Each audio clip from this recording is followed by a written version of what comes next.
बिस्मिल्लाहिर्रहमानिर्रहीम। अस्सलाम वालेकुम नाज़रीन, मैं हूं आपका मेज़बान यूनुस पाट और आप देख रहे हैं प्रोग्राम टॉक टुडे। रोज़ाना हम अपने प्रोग्राम में सियासत से जुड़ी हुई खबरों पर तजिया पेश करते हैं। मुल्क में जो हालात चल रहे हैं, अहम वाक़यात की खबरों को अपने तजिए का हिस्सा बनाते हैं। शहर के बड़े बड़े नामवर जो तजिया कार हैं उनकी खिदमात हमें हासिल रहती है। आज भी मेरे साथ टेलीफोन लाइन पर एक इंग्लिश अखबार के सीनियर रिपोर्टर हैं, सीनियर साफ़ी हैं, अपनी बीट में काफ़ी महारत रखते हैं, जनाब शेर अली खालती साहब। उन्होंने हमें ज्वाइन किया है, उनसे बात करवाएंगे। दीगर भी जर्नलिस्ट जो है वो हमारा जो है वो प्रोग्राम का हिस्सा रहेंगे। तो सबसे पहले मैं शेर अली खालती साहब की तरफ बढ़ता हूँ। टाइम की जो है वो प्रोग्राम में अक्सर किल्लत हो जाती है, सारी चीज़ें हम डिटेल के साथ बयान नहीं कर पाते, इसलिए मैं अपना प्रोग्राम जो है वो शेर अली खालती के साथ ही ख़बरों का आगाज़ करता हूँ। इससे पहले कि मैं कोई अलहदा ख़बरें बताऊँ कि कौन कौन सी ख़बरें हैं जिस पे आज हम बात करेंगे, लेकिन शेर अली खालती साहब की तरफ बढ़ते हुए हम अपनी ख़बरों का आगाज़ करेंगे। जी शेर अली खालती साहब, अस्सलाम वालेकुम।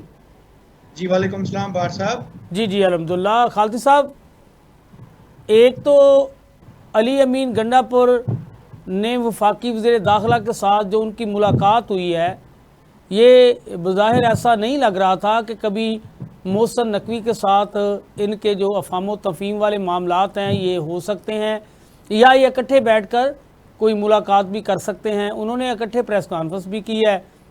इस प्रेस कॉन्फ्रेंस ने मुस्लिम लीग नून की हुकूमत, अगर साथ पीपल पार्टी कहा जाए तो वो भी बेजाना होगा, उन्हें बड़ा झंझोड़ा है। वो ये चाहते हैं कि इस्टेब्लिशमेंट के साथ पीटीआई का झगड़ा चलता रहे और हम अपना जो इक़्तिदार है वो इसे इंजॉय करते रहें। लेकिन अचानक से ये एक तब्दीली देखने को मिल रही है। अदालतों के जो बानी पीटीआई के केसेस हैं आप देख रहे हैं, वो भी आहिस्ता आहिस्ता ख़त्म होते जा रहे हैं। कुछ में ज़मानतें हो गई हैं, कुछ में वो बरी हो गए हैं। जो आला अदालतों के मुअज़्ज़ज़ जज साहबान हैं, वो भी अगर ये कहा जाए कि उन्होंने किसी किस्म का दबाव लेने से बिल्कुल इनकार कर दिया और बिल्कुल वो इस्लामाबाद के बाद लाहौर हाई कोर्ट ने भी आंखें दिखाना शुरू कर दी हैं।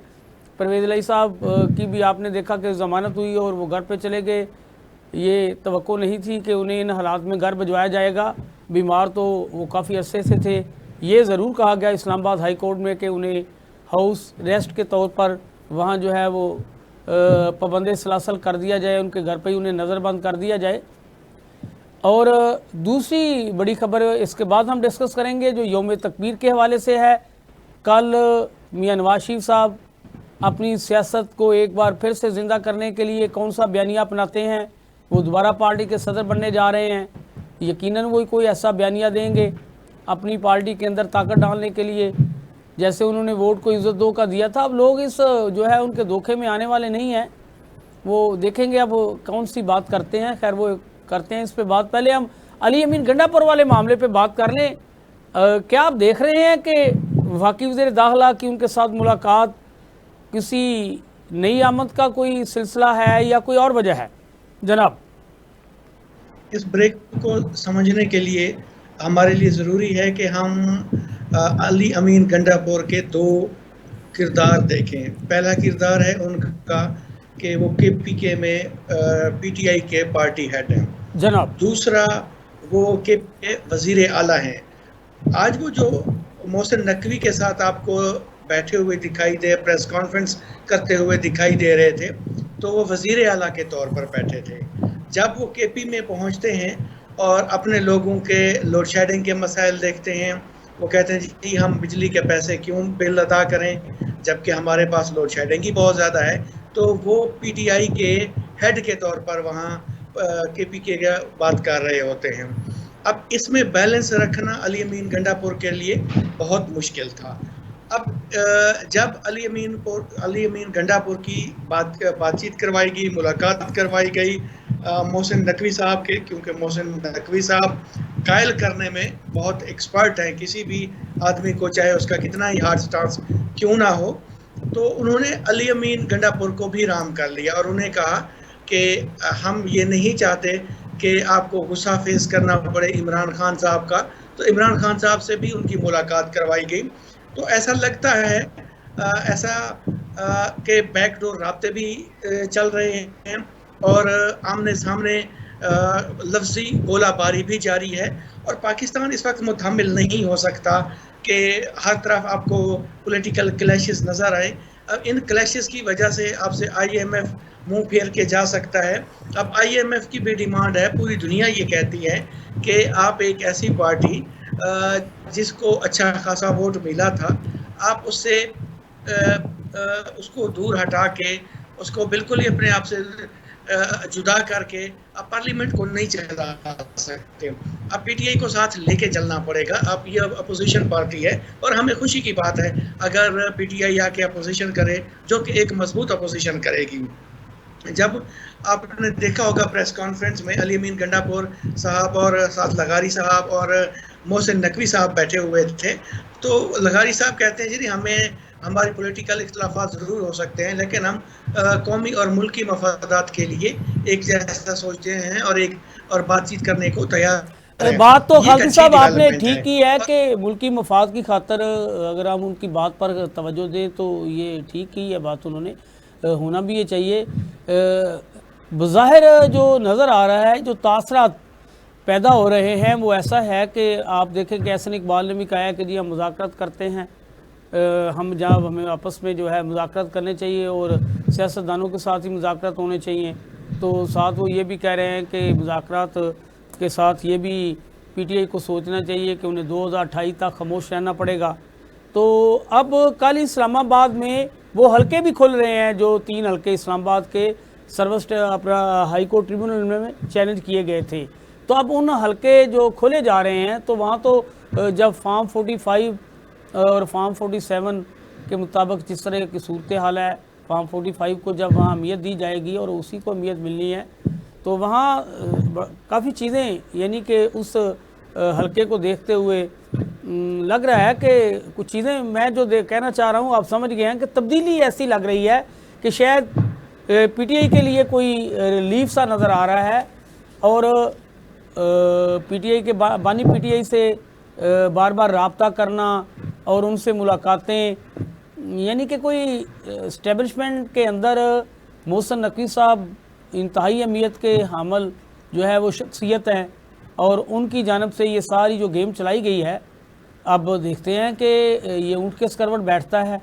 ज़ाहिर तो बड़ी देर से चीज़ें चल रही हैं, रोज़ सुनते हैं कि जी ये जो आप सॉफ्ट कॉर्नर की बात कर रहे हैं, हकीकत में ऐसा है। अब उनके लिए सॉफ्ट कॉर्नर पैदा हो गया है। उसकी वजह मैं बताता हूँ। मैंने आपके प्रोग्रामों में हमेशा इमरान खान को खिलाड़ी कहा था, हीरो कहा था, लीडर नहीं कहा था। अब मैं उनको लीडर मान रहा हूँ जनाब, क्योंकि उन्हें पता है कि प्रेशर टैक्टिक्स भी यूज़ करने हैं, साथ हमें बातचीत का दरवाज़ा भी खुला रखना है। अब इमरान खान साहब बैकडोर बातचीत भी कर रहे हैं। अब ये चीज़ें हमारे इस्टेब्लिशमेंट को भी सूट करती हैं और इस वक्त जो इक़्तिदार में पॉलिटिकल पार्टी है उनको भी सूट करती है। और अगर ये चीज़ें नहीं होंगी तो खुदा न खास्ता मुल्क में वो कैफियत पैदा हो जाएगी जो 1971 में हुई थी, जैसा कि अब आजकल शेख मुजीबुर रहमान साहब का नाम लिया जा रहा है कि उन्होंने अलहदगी का मुतालबा नहीं किया था बल्कि खुद मुख्तारी का मुतालबा किया था। तो ये चीज़ें हमें देखने को मिल रही हैं। तो इसके लिए ज़रूरी है कि आप इमरान खान से बात करें। इमरान खान साहब प्रेशर टैक्टिक्स यूज़ करने में एक्सपर्ट हैं और साथ साथ वो बातचीत भी कर रहे हैं। अब प्रेशर किस पे वो प्रेशर एग्जर्ट कर रहे हैं, वो इस्टेब्लिशमेंट है। वो चाहते हैं, वो बताते हैं कि इमरान खान साहब झुकने वाले नहीं हैं। इमरान खान साहब अब इमरान खान के बगैर ये सियासत चल नहीं सकती क्योंकि इमरान खान ही अवाम में अब पेनिट्रेट कर चुके हैं। और आपको हर गली मोहल्ले में आप एज ए जर्नलिस्ट जब मैं जाता हूं तो मुझे नज़र आता है कि इमरान खान का अच्छा खासा इन्फ्लुएंस हो गया है। आल्दो कि नून लीग ने अपनी जो साख उनकी ख़त्म हो गई थी, बेहतर करने की पोजीशन में आ गए हैं। कुछ हद तक महंगाई को कंट्रोल कर लिया है, कुछ मुल्क की हालात को बेहतर करने में हमें चीज़ें नज़र आ रही हैं। लेकिन ये बेहतरी तब आएगी जब हम शख्सियतों से आज़ाद होकर सिस्टम को मजबूत करेंगे। ये नहीं है कि अगर इस सिस्टम से शख्सियत निकले तो सिस्टम डैमेज हो जाए। और पॉलिटिकल पार्टीज़ के जितनी भी शख्सियतें हैं उनको मिल बैठकर सिस्टम को मजबूत करना चाहिए, इदारों को मजबूत करना चाहिए, ना कि इदारों में बैठी हुई शख्सियत के बारे में कोई भी शख्सियत ऐसी नहीं है जिसके बगैर इदारा ना चल सके। हमने शख्सियतों को लाजिम मलजूम क्यों करार दे दिया है? मैं थोड़ा सा इस पे बात करूंगा। कल इलेक्शन होने जा रहे हैं नून लीग के, जिसमें जनाब। सदारत के लिए मजबूत उम्मीदवार हैं नवाज शरीफ साहब। 11 और लोगों ने भी जमा करा दिए कागजात। हो सकता है वो वापस ले लेंगे या कॉन्टेस्ट अच्छा, ये करेंगे, क्या ड्रामा लेकिन है जब सबको पता है कि ये मरूदी सियासत है इनकी, और ये हमेशा पार्टी के अंदर जो कुछ ये क्या फ्रॉड है, ये क्या लोगों को ये समझ से क्या आप समझते हैं कि लोगों की आंखों में ये गाँव यानी कि फेंक रहे हैं, ये लोग सारा इनका ड्रामा समझते हैं कि ये ऐसे होगा जनाब। सदारत के लिए बड़े लोग बाकी भी थे, लेकिन वो मियां नवाज शरीफ फिर बाद में होगा जनाब, तो सब ने कागज़ वापस ले लिए या जो भी। किसी की क्या मजाल है इनके सामने भाई कोई इलेक्शन लड़ सके? ये तो एक कागजी कार्रवाई है। क्या आप इस बात से इत्तेफाक करते हैं या वाकई ये कोई जेन्युइन इलेक्शन है? इनका chief election commissioner Rana Sanaullah साहब हैं, जो खुद हारे हुए हैं। जनाब। और जनाब। राना सनाउल्लाह, जी राना सनाउल्लाह साहब जो खुद हारे हुए हैं, उनको चीफ इलेक्शन कमिश्नर बना दिया गया है नून लीग के, जो कल अंदर के इंतखाबात हो रहे हैं। तो अब उनको फिर वजारत भी दे दी गई थी, तो अब वो किस तरह का इलेक्शन करवाएंगे? ज़ाहिरी बात है वो इसका ये वाहिद इस तरह के इलेक्शन में रिजल्ट का भी पहले पता होता है, नवाज शरीफ सदर बन जाएंगे।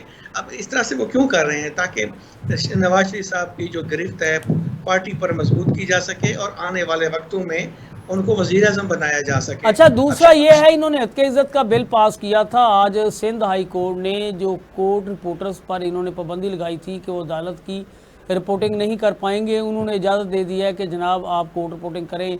और उन्होंने जो हुकूमत ने इसका बिल पास किया है उस पर उन्होंने स्टे दे दिया है। स्टे ही समझे, जब उन्होंने कहा जी आप काम करें, और उन्होंने कहा जी बिल्कुल पैमरा के हम इस नोटिफिकेशन को वो मुतरी समझे जो उन्होंने इजाज़त दे दी। अब भाट साहब, ये सिंध हाई कोर्ट का बहुत अच्छा और मुस्तहसन फैसला है, इसको हम अप्रिशिएट करते हैं। लेकिन क्या ही अच्छा होता इस पे चीफ जस्टिस साहब खुद सुओ मोटो एक्शन लेते और कहते कि जनाब मैं खुद तो चाहता हूँ कि अदालती कार्रवाई टीवी पे दिखाई जाए। जब टीवी पे दिखाई जाए तो वहाँ सहाफ़ियों को आप कैसे बैन कर सकते हैं कि जनाब वो कोर्ट रिपोर्टिंग नहीं कर सकते?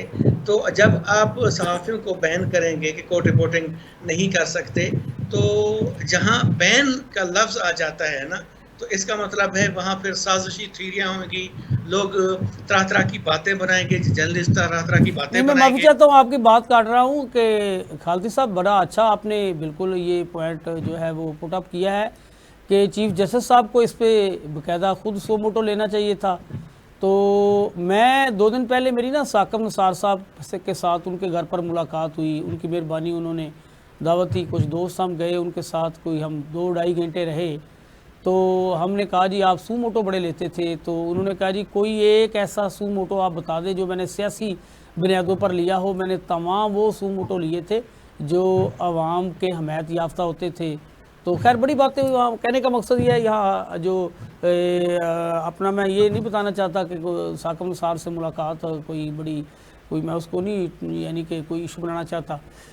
बात कर रहे थे कि ये काम बिल्कुल चीफ जस्टिस पाकिस्तान को करना चाहिए और उन्हें ये कहना चाहिए कि तमाम अदालतों के अंदर जो है वो ना सिर्फ रिपोर्टर्स को इजाज़त होनी चाहिए, विद कैमरा जो है वो वहाँ की प्रोसीडिंग जो है दिखाई जानी चाहिए, ताकि ये छोटे छोटे मसाइल जो है लोगों के ख़त्म हो पाएँ। जब वहाँ कैमरा होगा तो बहुत सी चीज़ें जो है वो दुरुस्त जो है ऑटोमेटिक हो जाएंगी, बहुत से मसाइल का ख़ात्मा हो जाएगा। जो मुअज़्ज़ज़ अदालतें हैं वो ज़िम्मेदार, तो पहले ही हम ये नहीं कह सकते कि वो ज़िम्मेदारी का मुज़ाहरा नहीं करते, लेकिन वहाँ जो चीज़ें मुतहत स्टाफ में पाई जाती हैं, जिस तरह की शिकायत सामने आती हैं, उनका भी खात्मा हो जाएगा और लोगों को इंसाफ मिलेगा। ये होना चाहिए, ये चीफ जस्टिस ने लेना चाहिए था। भाट साहब, जब आप चीज़ें छुपाते हैं तो इसका मतलब है आप इंसाफ की नफ़ी कर रहे हैं। जनाब, अदालतें पब्लिक इंटरेस्ट के जब केस सुनती हैं तो इसका मतलब है वो पब्लिक को रिलीफ देना चाहती हैं। अगर आप उन केसेस को भी अगर आप रिपोर्ट करने से मना करते हैं तो इसका मतलब ये ही है कि आप अदालतों पर असरअंदाज हो रहे हैं। और आप अपनी मर्जी के जजेस लगाना चाहते हैं, आप अपनी मर्जी के रिपोर्टिंग कराना चाहते हैं, आप अपनी मर्जी के डिसीजंस करवाना चाहते हैं। तो जब अदालत का काम इंसाफ देना है, अगर साहिल को इंसाफ नहीं मिलेगा, अगर उसकी रिपोर्टिंग जो मीडिया का क्या काम है, वो कोई इन्फ्लुएंस तो नहीं करता। मीडिया का काम एक वॉच डॉग का होता है, वो सिर्फ वॉच कर रहा होता है कि भाई इंसाफ मिल भी रहा है या नहीं। उसने तो नहीं एक खालती साहब, आपको अरसा हो गया है रिपोर्टिंग करते हुए, हमारी ज़िंदगी गुजर गई, आपकी ज़िंदगी गुजर गई है। हम जो भी चीज़ रिपोर्ट कर रहे होते हैं उसमें क्या गलत होता है? कोई नहीं ये कह सकता कि हम अपनी तरफ से ना तो उसमें कोई तज्जिया पेश कर रहे होते हैं। मनोअन वो चीज़ जो खबर की हद तक होती है हम बता देते हैं, सुबह न्यूज़पेपर में छप जाती है, लोग पढ़ते हैं। कहने का मकसद यह है वहाँ जो जेन्युइन चीज़ें हैं वही लोगों के सामने आएगी ना। इससे किस चीज़ का खौफ है हुकूमत को? अब उन्होंने देखा कि अब पीटीआई की जमात को अदालतों का सामना है, तो चलो हम अदालतों की कार्रवाई पे जो है वो कदम लगा देते हैं। उन्होंने सोचा जनाब पीटीआई की वजह से जो है लोग सड़कों पे आ जाते हैं, तो जाके उन्होंने कहा जी हम दफा 44 लगा देते हैं। यानी कि ये हुकूमत जो उच्च हथकंडे इस्तेमाल कर रही है, इसकी वजह से इसे अवाम के अंदर से पजीराई नहीं मिल रही। अवाम इनसे नफरत करती है, अवाम के साथ इन्हें कोई बेहतर तलक़ात करने के लिए देखिए, अब वज़ीर आला पंजाब आई है तो आप क्या कह सकते हैं कि उसकी कारकर्दगी बेहतर है? कोई उसकी कारकर्दगी बेहतर नहीं है। किसान जो है वो सड़कों पे है जनाब, रुल गए हैं, कोई इन्होंने फैसला नहीं दिया। गवर्नमेंट इतने बाकी काम करती है, खुद का गंदम खरीद लेती, कम अज़ कम काश्तकार के जो है वो उसकी हमदर्दी हासिल कर लेती। वो बिजली की वही सूरत हाल है। और जनाब सोलर पे लोग जो जा रहे थे तो इन्हें रिलीफ देना चाहिए कि जो ग्रीन मीटर है, जो लोग सोलर पे जाएंगे ये उन्हें कहेंगे जी हम आपको इतना जो है वो फ़ायदा देंगे कि आपको ज़्यादा से ज़्यादा यूनिट की सूरत में पैसे मिलेंगे। इन्होंने वो पैसे कम करने शुरू कर दिए हैं, बल्कि ना होने के बराबर पैसे हैं। तो अच्छा है, हमारे एक बिजली का बुरान ख़त्म हो जाता, लोग मैक्सिमम सोलर पे होते। तो कोई भी किसी भी आप शोबे में देख लें, अस्पताल देख लें, एजुकेशन तबाही के दहाने पे है, कोई वहाँ बुरा हालात हैं। वाटसन माजरत, मैं आपको रोक रहा हूँ। आपने कहा जी आपकी रिपोर्टिंग करते हुए ज़िंदगी गुजर गई, मेरी भी ज़िंदगी गुजर गई। बट साहब आपकी ज़िंदगी पता नहीं कैसे गुजर रही, अब मेरी ज़िंदगी मुश्किल हो गई है एज ए रिपोर्टर। अब इस दौर में रिपोर्टिंग करना बहुत मुश्किल हो गया। जैसे अच्छा खालिद साहब माफ़ी चाहते हैं, आपके मेहरबान दोस्त, मेरे भी दोस्त जुल्करनैन अत्तार साहब हैं, उनको भी लाइन पे ले लेते हैं, उनसे बात कर लें। आप भी ज़रा लाइन पे रहिएगा खालिद साहब। जी जुल्करनैन अत्तार साहब, अस्सलाम वालेकुम। जी अस्सलाम वालेकुम भट्ट साहब। जी क्या हाल है जुल्करनैन? ठीक है, आप खैरियत से हैं? जी जी अल्लाह का शुक्र। खालिद साहब की बातों से हम मुस्तफ़ीद हो रहे थे, हमारे नाज़रीन मुस्तफ़ीद हो रहे थे। जुल्करनैन अत्तार साहब, आप ये बताइए कि हमारा पहला सवाल ये था कि पीटीआई के जो केपीके में वज़ीर आला हैं उनके साथ वफाकी वज़ीर दाखिला की मुलाकात, आप क्या देख रहे हैं कि ये मुलाकात रूटीन की कोई मुलाकात हो गई है या कोई आप इसमें कोई नई चीज़ देख रहे हैं, कुछ एस्टेब्लिशमेंट के साथ मामलात कोई तब्दील होते हुए देख रहे हैं? फिर केपीके के वज़ीर आला की छुट्टी के रोज़ वहाँ जाके बानी पीटीआई से मुलाकात करना इतवार वाले दिन, और एहसन इकबाल का बार बार कहना जी हम तो मुज़ाकरात कर रहे हैं। फिर कल इस्लामाबाद में जो 3 हल्के हैं, 3 हैं या 4 हैं, जितने भी हैं वो सर्वोच्च ट्रिब्यूनल में, जो हाई कोर्ट ट्रिब्यूनल में, वो भी कल खोले जा रहे हैं। तो ये सारी चीज़ें आप किस तरफ जा रही हैं? मोहसिन नकवी बड़ी अहमियत के हामिल शख्सियत हैं, तो क्या समझते हैं आप प्रेस कॉन्फ्रेंस इकट्ठे करना, उसे मिलना? जनाब जी भट्ट साहब, देखें पीटीआई की सियासत को जैसे कह लेना कि समझना, मतलब वाकई एक genius one has to be genius in it ना। मतलब ये इन साहब की जो सीएम केपी हैं, अमीन गंडापुर साहब, ये इतनी बड़े बड़े दावे तो अलग की बात है, मतलब इतनी बातें कर जाते हैं जिसमें कह लें कि बस शायद उसमें गाली नहीं होती, बाकी सब कुछ होता है। मतलब इस्लामाबाद पे अटैक करने से लेके और बाकी कईयों को गिरबान से घसीटने तक हर चीज आपको उनकी गुफ्तगू में मिलेगी। और उसके बाद जिसे कहते हैं कि वो बुलंदोबाग किस्म के दावे करने के बाद बिल्कुल एकदम से फिर ये जमीन पे भी आ जाते हैं। मोहसिन नकवी जो कि द नंबर 1 टॉर्मेंटर ऑफ पीटीआई है अकॉर्डिंग टू पीटीआई, नॉट जनाब जी वही अभी जिसे कह लें जी, वो थैंकफुल थे आज, तो कह रहे थे कि हमें मतलब साथ में लगारी साहब बैठे हुए थे, अवैस लगारी ऑफ पीएमएल नून। तो मैं आपको बता रहा हूँ कि ये सारी इनकी सियासत है अब आके जी बहुत अच्छा हो गया, बहुत ठीक हो गया, हम इकट्ठे मिलके चलेंगे। अब ये पता नहीं 24 घंटे तक ही ये इनका स्टांस कायम रहता है कि 24 घंटे से आगे भी जाएगा। पैरेलल इनके अगर आप आरिफ अलवी साहब हैं जो फॉर्मर प्रेसिडेंट हैं, वो कहते हैं कि जी इतना जुल्म हो रहा है और ये प्रेशर कुकर इतना मतलब आप इतना प्रेशर डाल रहे हैं कि ये प्रेशर कुकर फट जाएगा और उसके बाद सिर्फ वही लोग यहाँ पे जैसे कह लें कि सरवाइव कर पाएंगे, यहाँ पे नहीं, जो यहाँ पाकिस्तान को छोड़ चुके होंगे। जो पाकिस्तान में रहेगा वो सफर करेगा बहुत बुरे तरह से। ये भी नहीं कोई समझ आती। और भाई कोई एक लीडर की इनकी दूसरे लीडर से कोई बात मिलती नहीं है, कोई कुछ इनको समझ नहीं आती। माफी चाहते हैं जुल्फिकार साहब, हम ये जानना चाह रहे थे किस हद तक लड़ना है। जुल्फिकार साहब अगर आपको मेरी आवाज आ रही है, मतलब इसका आंसर ही है।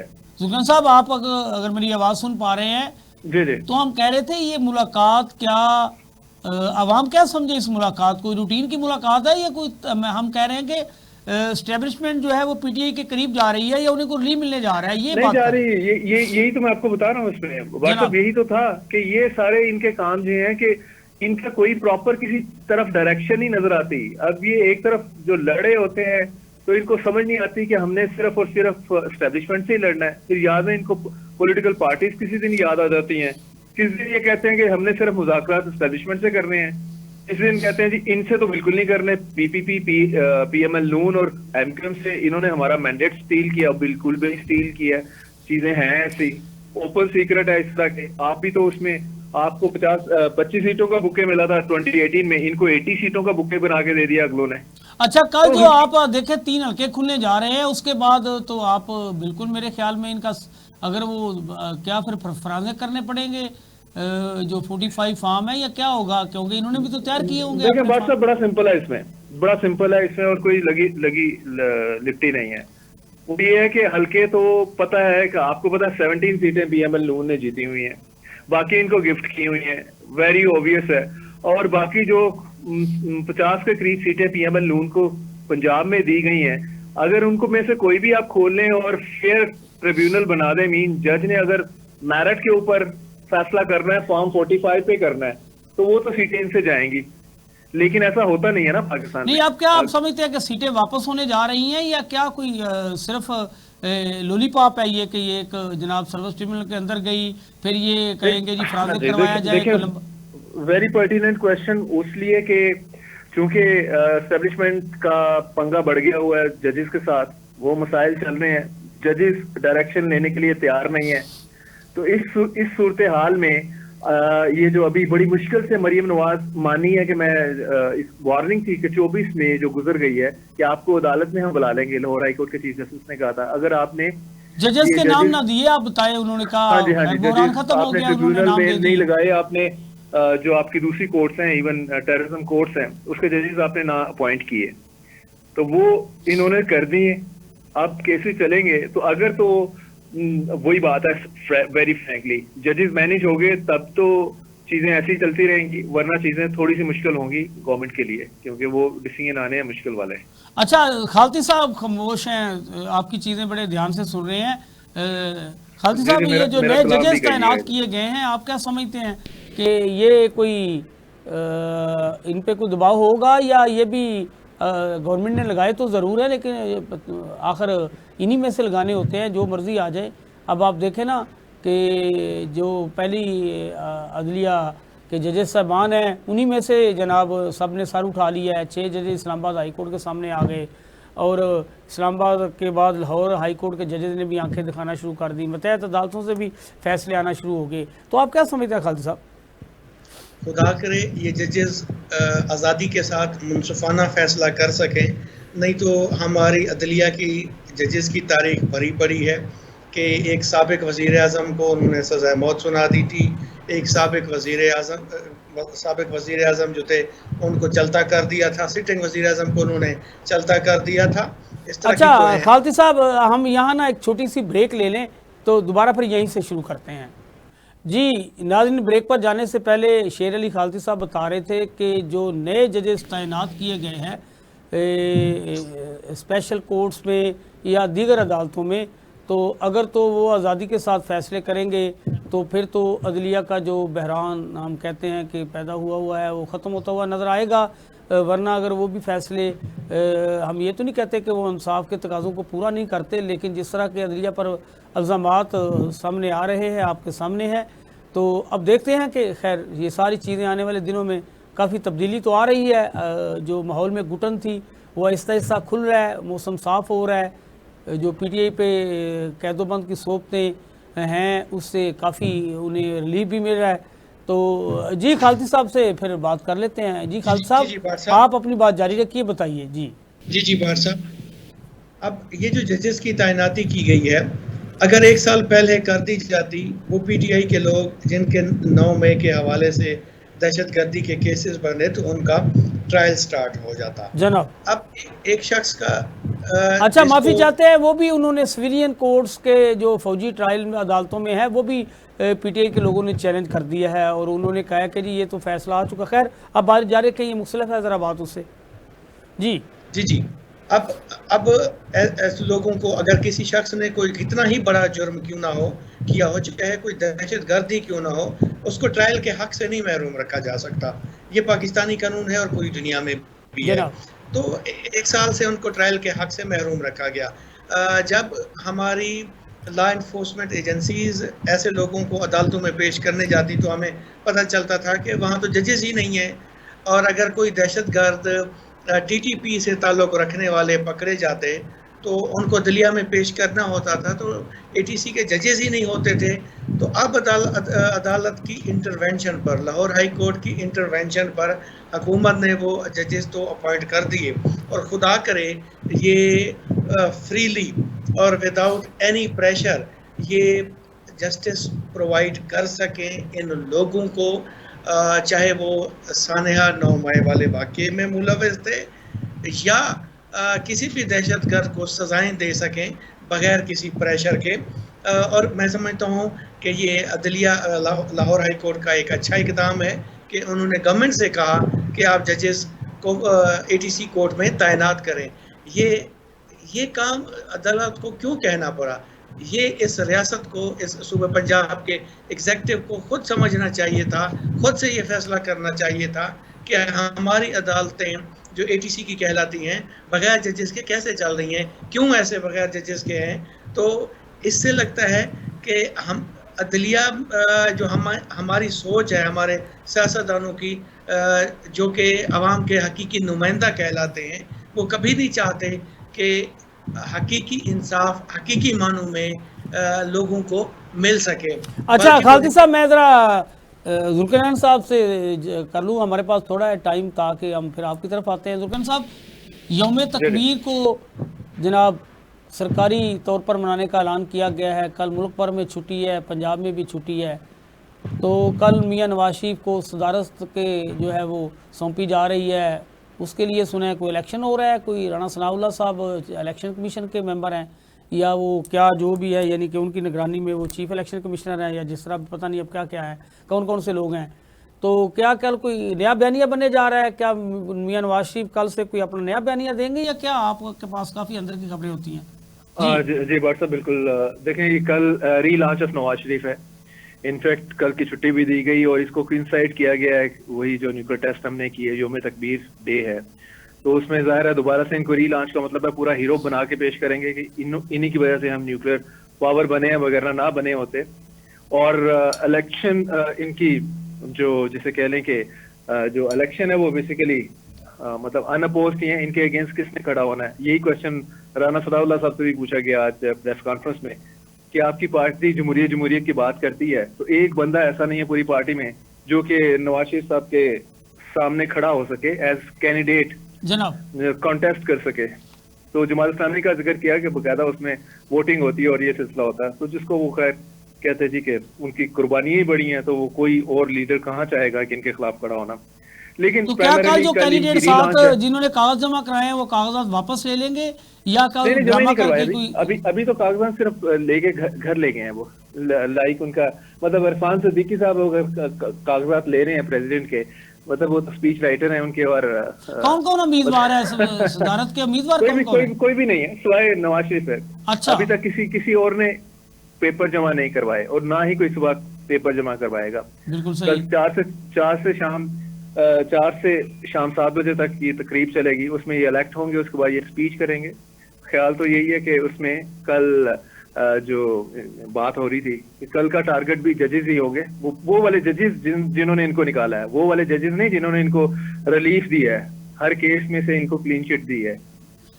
तो मैं जुल्कन साहब हमेशा यही बात करता हूँ, जब भी बात होती है यानी कि मुस्लिम लीग नून की जानब से या किसी भी सियासी जमात की जानब से कि अब आवाम को धोखा देने के लिए नए बयान या नया जब पैंतरा बदला जाता है, तो मैं हमेशा ये कहता आ रहा हूँ कि अब आवाम को बेवकूफ़ नहीं बनाया जा सकता, जिसका आपने अमली तौर पर नतीजा 8 फरवरी को देख भी लिया है।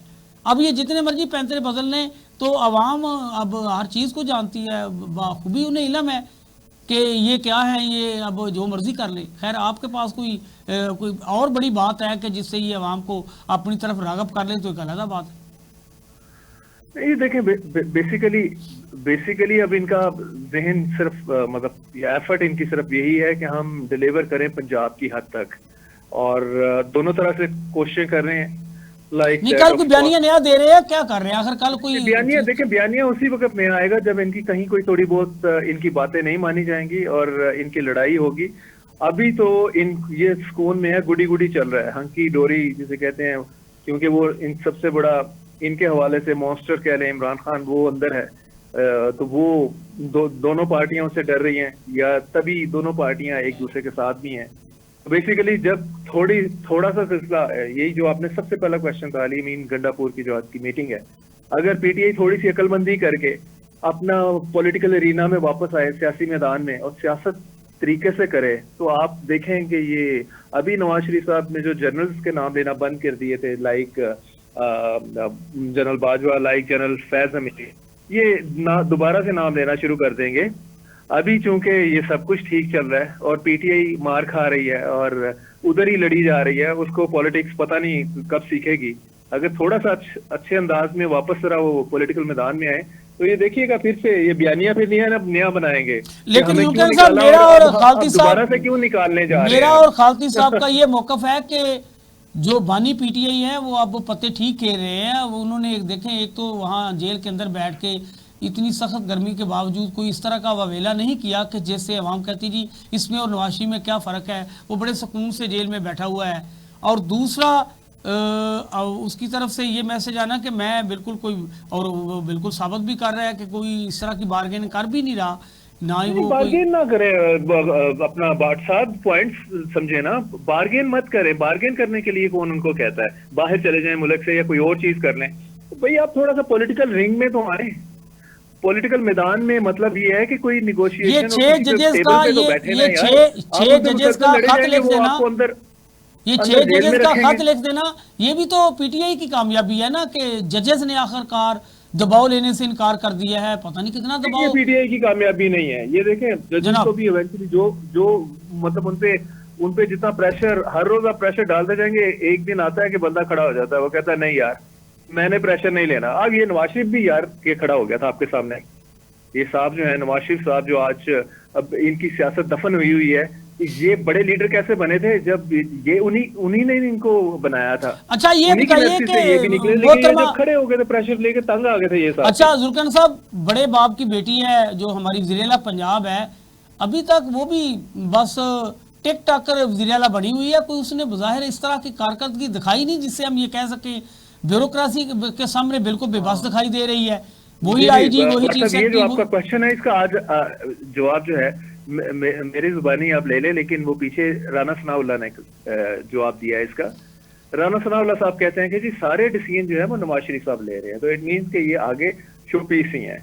आपकी जो चीफ मिनिस्टर है शो पीस है, पीछे से नवाज शरीफ साहब का ब्रेन चल रहा है, वही सारा जो भी कोई डिसीजन कर रहे हैं। नहीं, पहले उस्मान बुज़दार जो है वो कहा गया जी बिल्कुल नाकाम वज़ीर-ए-आला थे, फिर हमजा शहबाज को नाकाम करार दिया गया, तो अब इनके बारे में भी फिर मियां नवाज शरीफ खुद अपनी बेटी को नाकाम करवा रहे हैं। कोई कामयाबी तो नहीं करवा रहे। वो देखें, वो से कहते हैं कि ठीक है आप करें, अब थोड़ा सा टिकटॉक अच्छी बन रही है जो कहते हैं। अच्छा जुल्कन साहब, बहुत शुक्रिया आपका हमारे प्रोग्राम में आने का, शेर अली खालती साहब हमें ज्वाइन करने का।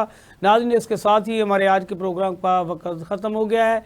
अपने मेज़बान यूनुस पाठ को अगले प्रोग्राम तक के लिए इजाज़त दीजिए। अल्लाह निगहबान।